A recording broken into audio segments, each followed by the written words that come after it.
Do you know that you have a split personality and that one helps your brain and the other can hurt your brain? Hi, I'm Bernice Hunt and I am a brain health specialist.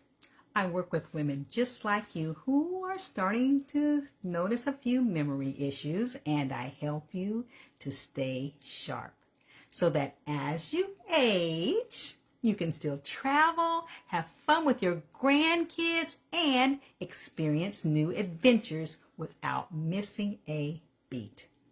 As a retired special ed teacher, I've had students go from being very calm to hysterical in no time at all. And when things happen like that, it really helps to have a tool in your toolbox or several tools in your toolbox that will help with that situation. Because we have a system called the autonomic system, and it's composed of the sympathetic and the parasympathetic systems. One, the sympathetic, I like to just call the ninja warrior. It's a ninja warrior because it fights for you. It fights and defends and it protects, and it's always flipping and doing all kinds of things, and adrenaline's flowing and cortisol's flowing, and it's just active, taking care of business. It's the ninja warrior. The other one is like daddy cool. It's cool, calm, and collected. It's relaxed. Copacetic. It is cool. And it's during those times when your body can actually take care of things like detox and like digest and like repair and heal. And so that's a good state to be in, and allow all those things to happen, because you know what? It cannot happen in the ninja state. When you running around all crazy, can't sit down, you can't get nothing done. And so it takes care of it in the daddy cool state. Did you catch my video? The other day I did a video. It's called Calgon Take Me Away.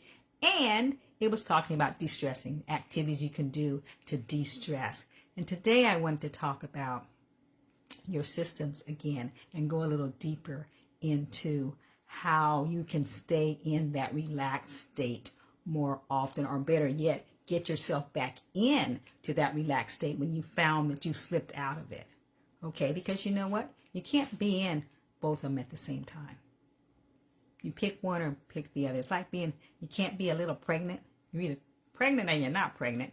So you can't be a little stressed. You're either stressed or you're not stressed. Okay, so actually being stressed sometimes is okay. In fact, there's a purpose for the ninja warrior. He's your friend. He just gets a little carried away if you're not careful. Okay, so actually they did a study on people that were never stressed. Nothing bothered them. They weren't worried about nothing. They didn't care about nothing. Sounds like that would be a good thing, but what they found was that people that are like that aren't stressed or anxious about anything, die earlier than people that have a little anxiety in their life. And if you think about it, it kind of makes sense, because you know what? If you were standing in front of on a street corner and the light was red and you decided to cross the street anyway, and you saw cars coming, but you're like, you know what? I ain't scared of those cars. Those cars don't scare me. They're going to have to get out of my way. I want to cross the street. I don't care if that light's red. I don't care. And you just step out there. Cancel Christmas. So you need to be a little anxious sometimes about something. You can't go jumping off roofs and jumping off cliffs talking about, I don't care. I'm not scared of that. I don't care. That don't bother me.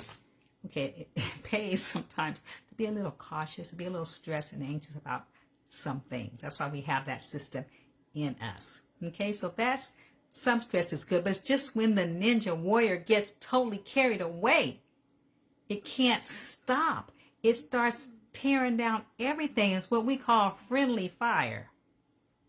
It starts attacking things that it should not attack. It perceives danger that's really not there. Can't cut it off. That's when you have a problem. You have a big problem when that happens, because it's supposed to stop. It's supposed to pass the baton. It's supposed to do what it's supposed to do and then pass the baton to Daddy Cool. You know? Hand over the mic. You're not supposed to hog the mic. You're supposed to hand over the mic. And that's what it's supposed to do, because, you know, chronic stress is not a good thing. Chronic stress actually reduces the birthing of your new brain cells. You don't get as many new brain cells birthed. It's called neurogenesis. It doesn't happen when you're in chronic stress. And it actually shrinks your brain. And chronic stress increases the inflammation. And you know that's not a good thing. You don't need nothing inflamed unless it's going to a specific spot to repair it and gets it done. Doesn't need any chronic inflammation. You know, and stress comes all kind of ways these days. We got all kind of stress. We got social stress. We got stress with our bosses and our coworkers and our neighbors and our relatives, our children, even our elderly parents. You know, things can be very stressful, not to mention your spouse. But anyway, not my spouse, but some people's spouses can stress you out, okay? And our city life, if you live in the city, you automatically got some stress going on. You got the traffic congestion, you got the noise, you got the pollution, all kind of things happening in city life, and that's a stressful thing to be. And the chemicals, we have chemical stress, foods being put in our body. We're eating things that have toxins in them that stress our bodies out. Personal care products that have toxins, chemicals in there that are bad for our body. Household products that are bad for our body. Furniture, paint, all kind of stress going on. I could go on and on and on. Environmental, emotional, electromagnetic fields. There's stress everywhere. So these days we have to intentionally, on purpose, do something about it. We have to first realize that we're stressed. You know, sometimes you can do something so long, get so accustomed to it, you don't even realize you're stressed. I remember when I was in junior high school. Yeah, I call it junior high school. I know y'all call it middle school now, but in my day, it was called junior high school.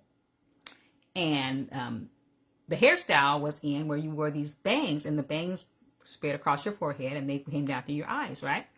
And I remember my mom used to tell me, girl, you need to cut those bangs because you can't see. I was like, I can see. She said, girl, you cannot see. You need to cut those bangs.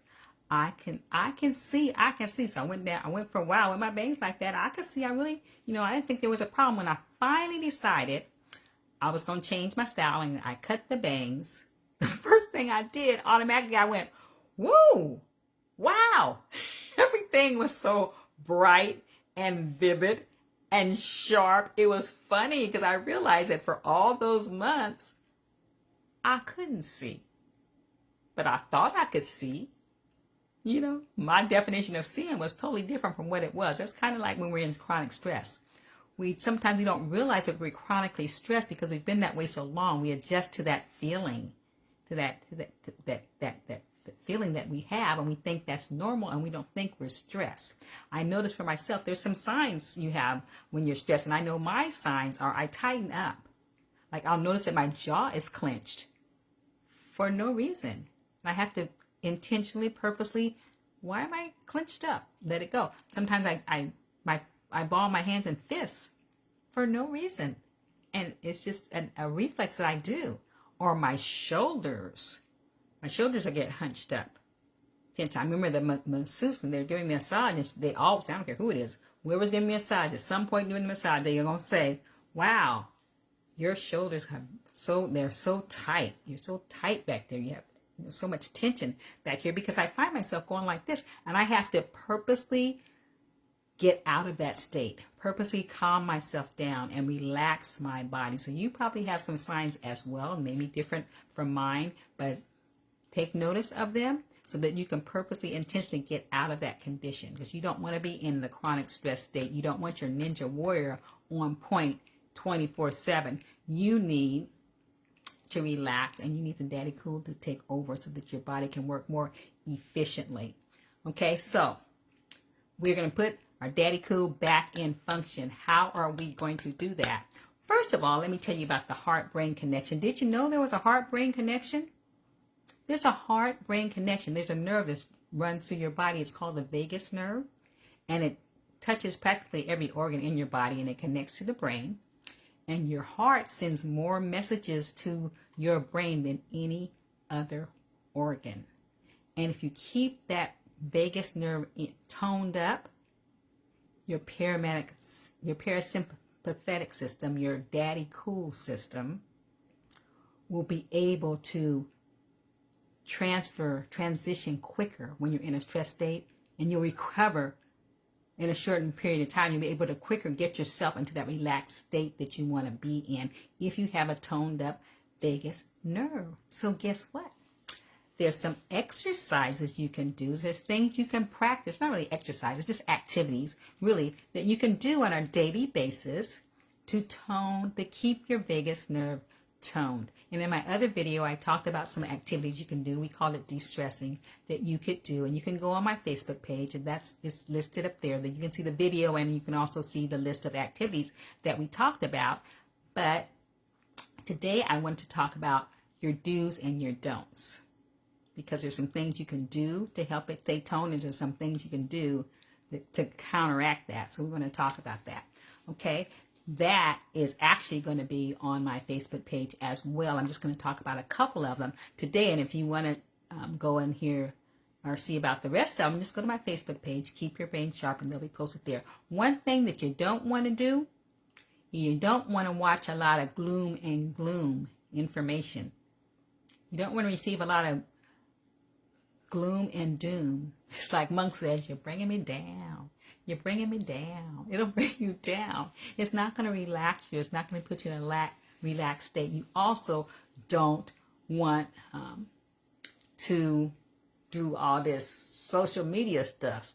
It says limit your social media stuff, because that's not really good for you either. It puts you in a state that you don't want to be in more times than not. Some of the things you can do: gratitude journal.